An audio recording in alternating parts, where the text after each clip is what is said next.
Hello, welcome again. আজ এই শীতের সকালে চলে গেলাম সকাল সকাল আমার প্রিয় একটা রেস্টুরেন্টে নাস্তা করতে।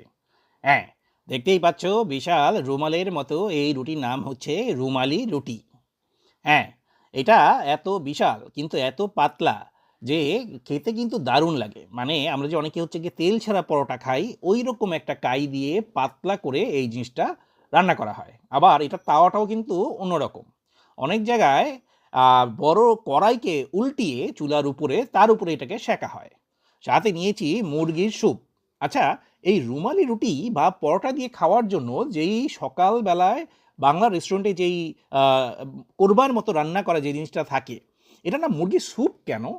এটা কি আসলেই হচ্ছে গিয়ে অন্য কোনো স্যুপের সাথে কি এটা মেলে? যাই হোক, এই রেস্টুরেন্টটা এইটা নারিকেলের দুধ দিয়ে রান্না করে দেখে খুবই মজা লাগে। হুম।